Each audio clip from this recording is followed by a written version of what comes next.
Good morning दोस्तों। आज मैं एक नया टॉपिक जो मैं नेपोलियन हिल द्वारा लिखित thinks and grow rich book से लाया हूँ। उस बुक का मैं समरी और मैं एक छोटा सा निचोड़ में आपको मैं बताना चाहता हूँ। थिंक्स एंड ग्रो रिच 10 ये एक साइकोलॉजी बेस्ड बुक है। इसमें हमें बताया जाता है कि कैसे हम अपने दिमाग की इच्छा लेकर हम अमीर या कुछ भी बन सकते हैं। Think and grow rich is the state of mind जिसमें अपने दिमाग को मैं ट्रेंड करता हूँ, जो मुझे डिज़ायर मेरा इच्छा है। इसी बेसिस पर हम लोग सबसे पहले स्टेप बाय स्टेप कैसे हम अपने सपना को, अपने इच्छा को पूरा कर सकते हैं, और वो हमारा दिमाग से शुरुआत होती है। सबसे पहले हमें डिज़ायर, इच्छा होना चाहिए, क्या करना है, कितना पैसा चाहिए, कितना अमीर बनना है, किस लेवल तक जाना है, ये पहला स्टेज है। जैसे ही हम इस स्टेज को पूरा कर लेते हैं, डिज़ायर आ जाता है। जब हम समझ लेते हैं, एग्जाम्पल के साथ मैं बताता हूँ आपको कि मान लीजिए मेरे को एक ऐसा समय आए जिस पर मैं फाइनेंशियली फ्री हूँ, मेरे को किसी के पैसा का इंतज़ार नहीं करना पड़, मैं जो चाहूँ मैं खरीद सकता हूँ, मैं जहाँ चाहूँ मैं वहाँ घूम सकता हूँ, मैं टाइम से भी फ्री हूँ, मैं किसी के ऊपर बाउंड नहीं। ये मेरे इच्छा मन में आएगा। देन मेरे पास आएगा इसके ऊपर फेथ, मेरे को विश्वास होना चाहिए जो मेरा इच्छा आया।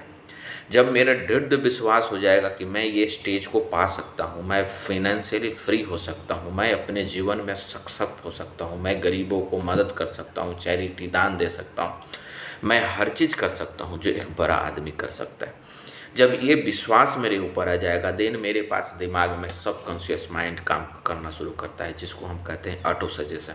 जैसे ही मेरे पास डिज़ायर है, उसके ऊपर पूरा विश्वास हो जाए, देन हमारा कॉन्शियस माइंड हमेशा सजेशन देता है सबकॉन्शियस माइंड, और सबकॉन्शियस माइंड उसे फिट कर लेता है ऑटो सजेशन, और देन उसे रियलिटी में कन्वर्ट करना शुरू कर देता है। हमारा कैपेसिटी उस लायक बनाना शुरू कर देता है, मैं उस लायक बनना शुरू हो जाता हूँ। देन आता है मेरे पास स्पेशलाइज्ड नॉलेज। ये सारा हमारा सबकॉन्शियस माइंड इंडिकेट करता है कि if you have to be very special और success in any field, then you must have to acquire that specialised knowledge. हमें वो नॉलेज भी लेना चाहिए। एग्जाम्पल के साथ मैं अगर कह सकता हूँ कि मैं एक बहुत बड़ा फाइनेंशियल ट्रेनर बनूँ, फाइनेंशियल प्लानर बनूँ, तो मेरे को उस एरिया के विषय में बहुत डीप नॉलेज होना चाहिए, बहुत ज़्यादा ज्ञान होना चाहिए। जब तक वो ज्ञान मेरे पास नहीं रहेगा, तो फिर मैं किसी दूसरे को कैसे ट्रेन कर सकता हूँ, एक बड़ा ट्रेनर या मोटिवेशनल स्पीकर कैसे बन सकता हूँ। इसीलिए मेरे को उस फील्ड के बारे में एक अच्छा ज्ञान होना जरूरी है। देन आता है मेरे पास इमेजिनेशन। इमेजिनेशन का शक्ति भी बहुत इंपॉर्टेंट होता है। अगर हम किसी भी लक्ष्य के ऊपर जाना चाहते हैं, उसका सॉल्यूशन ढूंढना चाहते हैं, तो हमें इमेजिन करना पड़ेगा, इमेजिन बनाना पड़ेगा, आइडिया लाना पड़ेगा, नया नया आइडिया लाना पड़ेगा जो इस दुनिया में नहीं चल रहा है। और जब तक हम इमेजिन नहीं करेंगे, एक नया तरीका से नहीं आगे बढ़ेंगे, तब तक हम बहुत बड़ा सक्सेस, दूसरे को कॉपी करके किसी दूसरे के कंसेप्ट या किसी दूसरे के आइडिया को आगे बढ़कर ये सक्सेस नहीं हो सकता है आदमी, क्योंकि वो ऑलरेडी किसी द्वारा कॉपी है और उसे सब लोग फॉलो कर रहा है। तो हमें कुछ अच्छा करना है, हमें कुछ अलग करना है, हमें कुछ नया करना है इस दुनिया में, तभी हम बहुत आगे जा सकते हैं, बहुत ज़्यादा सक्सेसफुल और नाम कमा सकते हैं। इसीलिए हमें इमेजिन करने का पावर होना चाहिए, इमेजिनेशन चाहिए, हमें टाइम देना चाहिए उसके लिए। देन आता है मेरा डिसीजन प्लानिंग, ऑर्गेनाइज प्लानिंग। जैसे ही हमने इमेजिन कर लिया, मेरे पास कुछ आइडिया आया और वो आइडिया मेरे को बहुत अच्छा लगा, उस आइडिया पर रियलिटी देखना है, तो सबसे पहले हमें उसको ऑर्गेनाइज्ड करना पड़ेगा। ऑर्गेनाइज्ड इन द सेंस कि हमें उस आइडिया को इम्प्लीमेंट करने की प्लानिंग करनी पड़ेगी कि पहले ये क्या होगा, फिर उसके बाद क्या होगा, देन फिर इसे हम मार्केट में कैसे लाएंगे, किसे हम ये कस्टमर या किसी एंड पॉइंट तक, उसे यूज़र तक उसे हम ले जाएंगे। देन जैसे ही प्लानिंग आती है, तब हमारा डिसीजन ली जाती है कि मैं इसे इम्प्लीमेंट करूं और मैं इसे मार्केट में लाऊं। जो इम्प्लीमेंटेशन या डिसीजन के बीच का समय होता है वो बहुत क्रिटिकल होता है, क्योंकि जैसे ही हम डिसीजन ले लिए कि मेरे को ये करना है, उसके पहले मेरे पास टोटल रिसोर्सेस होना चाहिए, पूरा एनालाइज होना चाहिए, प्लान हमारे माइंड में आना चाहिए, एक स्टेप का बाद एक स्टेप, या फेल्यूर होती है तो फिर रिटर्न सेकेंड स्टेप क्या होना चाहिए, ये सारे एक क्लियर कट कंक्रीट फॉर्म में होना चाहिए। देन आता है परसिस्टेंस। कभी भी हमें घबराना नहीं चाहिए। कोई भी काम करें उसमें लगातार कंसिस्टेंसी होना चाहिए, परसिस्टेंस होना चाहिए, कंटिन्यू करते रहें, रियली वो काम हमारा हो जाएगा। The power of mastermind. कभी भी दुनिया में आदमी अकेला अकेला बहुत आगे जा सकता है, लेकिन एक्स्ट्रा ऑर्डिनरी काम करने के लिए हमें मास्टरमाइंड होना चाहिए। और मास्टरमाइंड एक ग्रुप ऑफ पीपल्स होता है जो डिस्कस करती है अपना अपना दिमागी आइडिया, अपना अपना पावर, और देन वो जाकर एक नया आइडिया कंक्लूजन में आता है जिसको कहते हैं मास्टरमाइंड माइंड।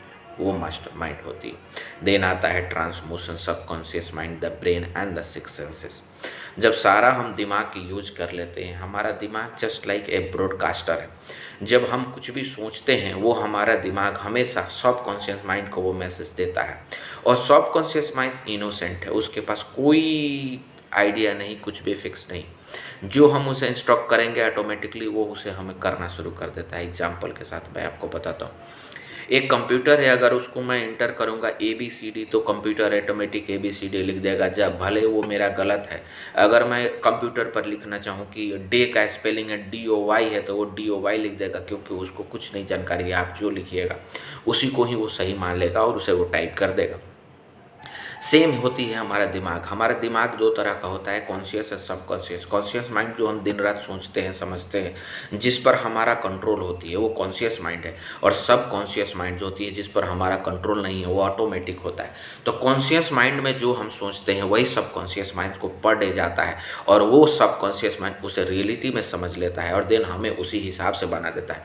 एग्जाम्पल के साथ, अगर मैं दिन भर खुश रह रहा हूँ तो हमारा सबकॉन्शियस माइंड को खुशी का मैसेज जाएगा और वो भी खुश होगा। देन हमें एक बहुत बड़ा तरक्की वाला एक खुशहाल बना देगा।